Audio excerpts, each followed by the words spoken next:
So it's been an exciting few months for us. I believe Trisha had the chance to sit down with you a little over a month ago, and since then we've released the product into alpha, and we launched the Dala test net, and we've been aggressively pushing for testing and iterating as it is still early on.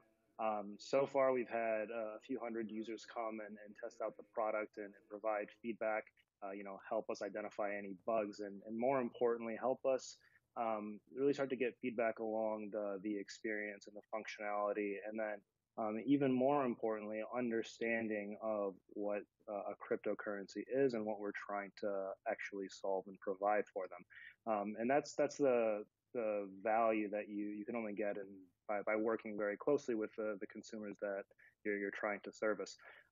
So far, the response has been phenomenal, and there's challenges certainly in trying to introduce this brand new technology, as there are complexities that even the smartest technologists might not understand. But what's most important is that consumers understand the value that is coming with both Walla and Dala, and we are more confident than ever that when we do release this live in the next month, that the actual uptake from the general public is going to be astounding. Right. We are curious about a small set of users. You released the product in Alpha 2 to get feedback, because we'd imagine if they're testers or if they're developers themselves, they'd be able to talk about bugs. If they're the general public, they'd be able to talk about either flow or ease of transaction. Just give us a sense on who was constituted in the set of users. Yeah, so there were, I'd say, three distinct groups of people that we focused on. So we invited some of our early backers, early purchasers of the Dala token to provide feedback. These are people that are definitely more tech savvy, more on the developer side of the spectrum, and they helped us to identify, in addition to technical bugs, specific user experience flows and breakdowns that we needed to address. But then from a consumer side, we focused on two types of people. And what was really fascinating was the different types of responses and understanding that those groups had. So one set of consumers that we focused on were on the lower income side of the coin, and it was domestic workers here in the Cape Town region. These are people that are native to this part of South Africa, have lived here their entire lives, have obviously their frustrations with banking, and we saw from them that the experience that we're providing with Walla, the drive to provide a zero fee financial service offering is earth shattering for them. But the idea or concept of cryptocurrency or digital money was a little bit challenging and was a little too much for them to try and understand. It was a little bit too much for them to take on. But then there was another distinct group that we focused on, and that was expats that have moved to Cape Town, where we're based. They've moved here from Zimbabwe. They've moved here from other parts of East and Southern Africa. And what was interesting is that these people almost immediately understood the concept. And I tried to really think about why that was and what drove this difference. And the best hypothesis that I could have is that the people that had immigrated here, especially the ones that came from Zimbabwe, they deal in Forex all day. They send money home. In Zimbabwe specifically, they have had their own currency issues and challenges. And so they know what it's like to send money over the digital channels, and the concept of a cryptocurrency, a stable or a store of value that has utility everywhere, was something that was very, very interesting to them.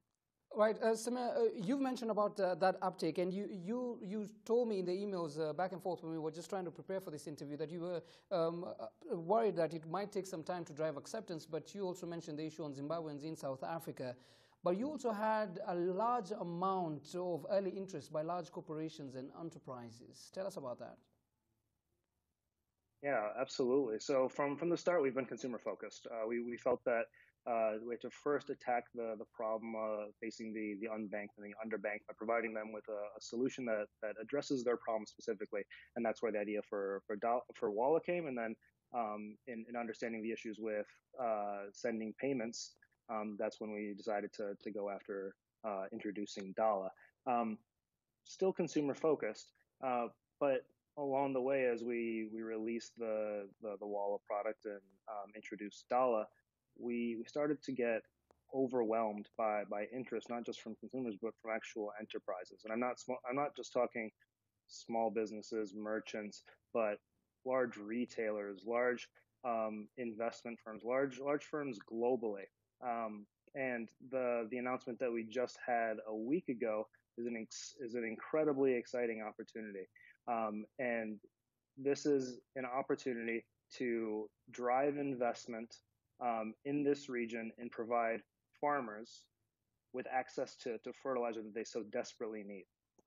And why this is so amazing is that there are firms across the world that want to invest in this region, that want to support people on the ground, that want to help drive inclusion, drive growth, but they don't actually have the ability to provide that value because the system's in place, because the infrastructure does not support their investment. They can't guarantee that they'll be able to reach the consumers or the farmers or the businesses that actually need the resources that they want to provide. But because of the blockchain, because of this cryptocurrency, Dala, they now actually have the opportunity to solve this massive problem, provide fertilizer to farmers, close this gap, and then help these farmers increase their yields and their output, drive more profit for themselves, and hopefully start to actually impact the local economies. Right. For some of the other crypto tokens that you're interested in, I know you and Tricia are interested in, you've been actively following Omis Go, Humanic, some like those that are targeting emerging markets that are a bit similar to Walla and Dala. And you also have some like Civic that you hope to be integrating the digital identity service in the Walla application. You could also give us an update on that. But how do you make out either distinguishing yourself from the rest of the crypto tokens and still having as much from the financial use to the social platform use? Yeah, ultimately what we focus on is being able to deliver on affordable micropayments. And so we're specifically targeting the consumers that will spend on average less than $1 in their normal lives. So what that means is that we have to be able to provide payments that have at or near zero fee.